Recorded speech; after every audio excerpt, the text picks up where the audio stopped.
Okay, this video is for Benjamin. I have your quad finished up. This is a baby tooth, so it's a ultralight 1S 3-inch. You have the RCN Power 1202.5 11,500 kV motors. Really nice motors. RCN Power makes really nice motors. They're pink, so I thought I would paint the frame to match as long as the props. Then you got the Crazy Bee F4 Lite 1S FC. You have the Runcam Nano 3 and XM Plus. And man, this FC is such a bitch. Like, let's see. I know like the Crazy Bees were like some of the first ones, you know, to come out for like the whoop style flight controllers. Everybody was using them. And the problem I always had with them is that when you tried to pull the plug off, it would rip the pads off for the motor pads, you know, which is just ridiculous. So, you know, then I think the next one, I'm not 100% sure, but I think the next one was that GE PRC 12 amp all-in-one. And on that one, you could pop the motor plugs off and the pads underneath were just perfect, nice shiny copper, perfect, and they never ripped off when you pulled the plugs off. But these Crazy Bees, man, every single time it turns it into garbage. I mean, you pop the damn motor plug off and then it rips the pads off too, and then you're screwed. Except for the fact that there is pads on the other side, so it gives you like kind of a second chance. But anyway, it's just such a bitch.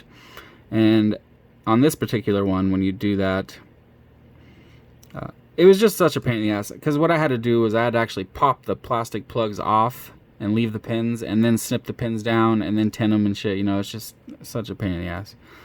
Anyway,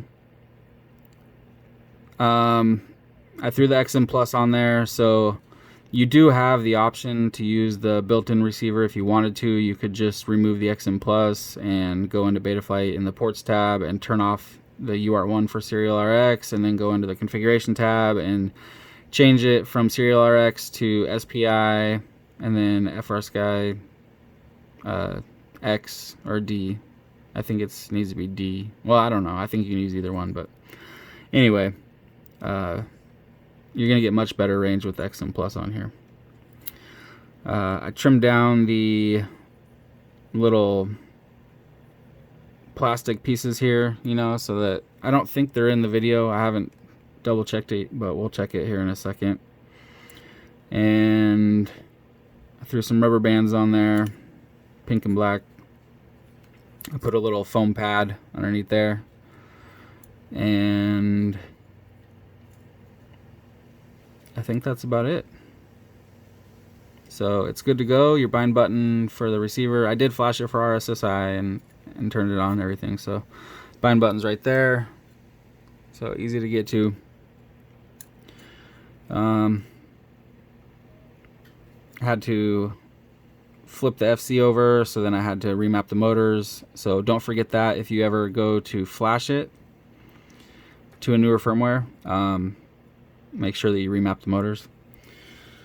So one last thing is that I know you said you wanted the BT 2.0, and I do have some sitting right here if you didn't see them. So I am going to throw one on here right after this video. I didn't yet just because I don't have any BT 2.0 batteries.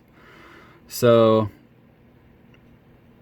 I just left the stock plug on for now, and then right after the video I'll just swap this out to the BT 2.0 for you and ship it out. Alright, so it's already bound up to my radio. Let's plug it in.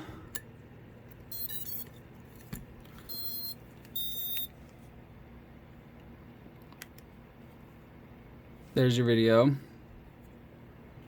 Looks good, and I do not see any of the plastic. Maybe on the left side there a tiny bit. That can be shaved down a tiny bit though if you wanted. But it looks pretty good. You can see the RSSI is working, so that's good. Good to go. Alright, let's do a hover.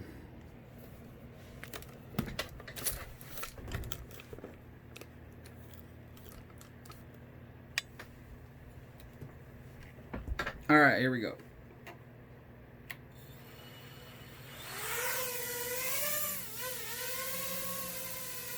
It's flying nice and smooth. Lots of power. This battery's almost dead, but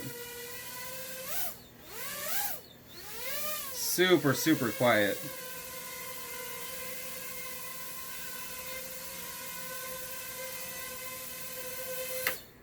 So there you go.